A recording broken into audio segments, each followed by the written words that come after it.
அனைவருக்கும் வணக்கம். மத்திய அரசு ஊழியர்களுக்கு ஒரு மகிழ்ச்சியான செய்தி. அதாவது மத்திய அரசு ஊழியர்களுக்கு இந்த 8வது ஊதிய குழு அதிகரிப்பால லெவல் 1 முதல் லெவல் 10 வரை உள்ள ஊழியர்களுக்கு யார் யாருக்கு எவ்வளவு ரூபாய் ஊதிய உயர்வு இருக்கும் அப்படிங்கிற முழு விவரத்தையும் கணக்கிட்டு உங்களுக்காக சொல்லியிருக்கோம். ஸோ இந்த வீடியோவை ஃபுல்லாக பாருங்க. நம்ம சேனலை சப்ஸ்கிரைப் பண்ணாதவங்களும் பண்ணி வச்சுங்க. நம்ம சேனலில் சென்ட்ரல் மற்றும் ஸ்டேட் கவர்மெண்ட் சம்பந்தமான ஆல் அப்டேட்ஸ் போட்டுருவோம். அது மட்டும் இல்லாமல் பென்ஷன் சம்பந்தப்பட்ட முக்கியமான அப்டேட்ஸும் இருக்கும். ஸோ மறக்காம சப்ஸ்கிரைப் பண்ணிருங்க. வாங்க வீடியோக்குள்ள போகலாம். ஃபர்ஸ்ட் ஆஃப் ஆல் பார்த்தீங்கன்னா 8வது ஊதிய குழுவின் பரிந்துரைகளை எவ்வாறு செயல்படுத்த வேண்டும் என்பது குறித்த இறுதி முடிவை மத்திய அரசு இந்த பட்ஜெட்ல எடுக்கும். ஸோ ஜனவரி 1, 2026 முதல் 8வது ஊதிய குழுவை அந்த பரிந்துரைகளை அரசாங்கம் செயல்படுத்தும் என்று பரவலாக எதிர்பார்க்கப்படுகிறது. ஜனவரி 16 அன்று அரசாங்கத்தால் அறிவிப்பு வெளியிடப்பட்டதிலிருந்து மத்திய அரசு ஊழியர்களும் ஓய்வூதியதாரர்களும் ஊழியர்களுக்கான சம்பளம் மற்றும் ஓய்வூதிய திருத்தத்தில் முக்கிய பங்கு வகிக்கும் பிட்மேன் ஃபேக்டர் பற்றி அறிய ஆர்வமாக உள்ளனர். பிட்மேன் ஃபேக்டர் முடிவு செய்யப்பட்டவுடன் 1 முதல் 10 நிலையில் உள்ள அனைத்து மத்திய அரசு ஊழியர்களின் முழு ஊதிய மேட்ரிக்ஸ் தெரிய வரும். ஸோ அடுத்ததா இந்த அடிப்படை ஊதியம், அதாவது பிட்மேன் ஃபேக்டர் என்பது ஒரு பெருக்கி, அதாவது மல்டிப்ளையர் ஆகும். இது தற்போதைய அடிப்படை ஊதியத்தில் பயன்படுத்தப்பட்டு அதன் மூலம் புதிய திருத்தப்பட்ட சம்பளம் கணக்கிடப்படுகின்றது. 8வது ஊதிய குழுவின் சம்பள மேட்ரிக்ஸின் கீழ் புதிய குழு, அதாவது வெவ்வேறு பணிநிலைகளில் உள்ள ஊழியர்களுக்கான ஊதியங்களை கணக்கிடும். 7வது ஊதிய குழுவின் கீழ் பிட்மேன் ஃபேக்டர் 2.57 நிர்ணயிக்கப்படுகின்றது. இதன் மூலம் அரசு ஊழியர்களோட குறைஞ்சபட்ச அடிப்படை சம்பளம் 7,000 18,000 ரூபாயாக உயர்ந்தது. 8வது ஊதிய குழுவில் பிட்மேன் ஃபேக்டர் 2.86 உயரும் என எதிர்பார்க்கப்படுகிறது. இது குறைஞ்சபட்ச அடிப்படை ஊதியத்தை 51,480 ரூபாயாக உயர்த்த வாய்ப்புள்ளது. அடுத்ததா 8வது ஊதிய குழுவின் கீழ் எதிர்பார்க்கப்படும் 2.86 பிட்மேன் ஃபேக்டரின் அடிப்படையில் இந்த பே மேட்ரிக்ஸின் பல்வேறு நிலையில் உள்ள மத்திய அரசு ஊழியர்களுக்கு அடிப்படை ஊதியம் எவ்வளவு அதிகரிக்கும் அப்படிங்கிறத நம்ம காணலாம். ஸோ ஃபர்ஸ்ட் லெவல் 1 ஊழியர். அந்த லெவல் 1 ஊழியர்களில் யாரெல்லாம் இருப்பாங்க அப்படின்னா பியூன்கள், உதவியாளர்கள், அப்புறம் இந்த எம்டிஎஸ், அந்த அத்தியாய ஆதரவு பணியாளர்கள், இவங்க எல்லாமே இந்த லெவல் 1ல செயல்படுவார்கள். இவர்களோட அடிப்படை சம்பளம் தற்போது 18,000. இதிலிருந்து எவ்வளவு உயரும்னா 51,480 ரூபாயாக அதிகரிக்கும்.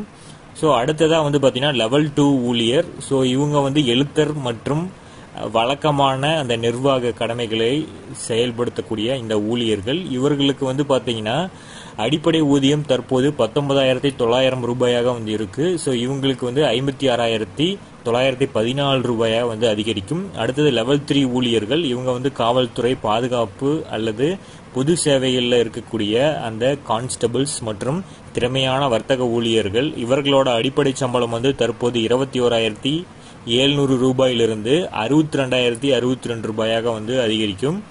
அடுத்ததா லெவல் 4 ஊழியர்கள். ஸோ இவங்க படியெடுத்தல் மற்றும் ஆவணங்களை நிர்வகித்தல் போன்ற பணியாளர்களுக்கு அடிப்படை சம்பளம் தற்போது 25,500 ரூபாயாக இருக்கு. இது 72,930 ரூபாயாக அதிகரிக்கும். லெவல் 5 ஊழியர்களுக்கு உயர்மட்ட நிர்வாக அல்லது தொழில்நுட்ப ஆதரவை வழங்கும் மூத்த எழுத்தர்கள் இதில் இருப்பாங்க. இவங்களுக்கு அடிப்படை தற்போது 29,200 ரூபாயிலிருந்து 83,512 ரூபாயாக அதிகரிக்கும்.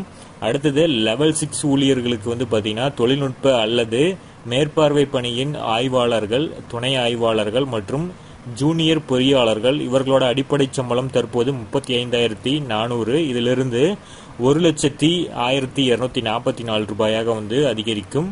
அடுத்தது லெவல் 7 ஊழியர்கள் திட்ட மேலாண்மை அல்லது சிக்கலான நிர்வாக பணிகளை கையாளும் கண்காணிப்பாளர்கள் போன்றவர்களுக்கு பார்த்தீங்கன்னா அடிப்படை ஊதியம் தற்போது 44,900 இருக்கு. இதிலிருந்து 1,28,414 ரூபாயாக அதிகரிக்கும். லெவல் 8 ஊழியர்கள் மூத்த பிரிவு அதிகாரிகள் அல்லது உதவி தணிக்கை அதிகாரிகள். ஸோ இவங்களுக்கு பார்த்தீங்கன்னா அடிப்படை ஊதியம் 47,600 ரூபாயாக இருக்கு.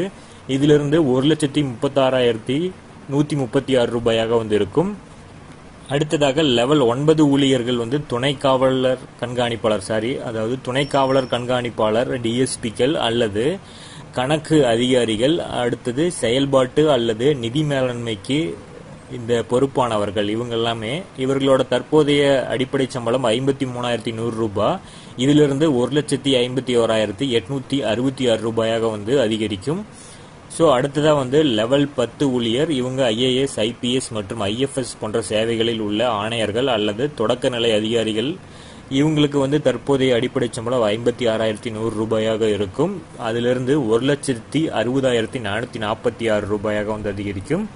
ஸோ இதில் வந்து பார்த்தீங்கன்னா கிட்டத்தட்ட 2.86 பிட்மென்ட் ஃபேக்டர் உயரும் பட்சத்தில் இந்த ஊதியம், அதற்கு முன்ன பின்ன இருக்கும் பட்சத்தில் இந்த பிராக்கெட்டில் இருக்கக்கூடிய அமௌண்ட் வந்து மேக்சிமம் வந்து கிடைக்கக்கூடிய வாய்ப்பாக இருக்கும். அதுபோக இந்த பிட்மென்ட் ஃபேக்டர் இவ்வளவு வந்து உயரும் பட்சத்தில் இவங்களுக்கான ஊதியம் வந்து இவ்வளவு ரூபாய் வரைக்கும் அதிகபட்சம் உயரும் அப்படிங்கிறது தான் நம்ம வந்து போட்டிருக்கோம். இதை ஒரு டைம் வந்து நீங்கள் செக் பண்ணி பார்த்துக்கோங்க. தேங்க்யூ.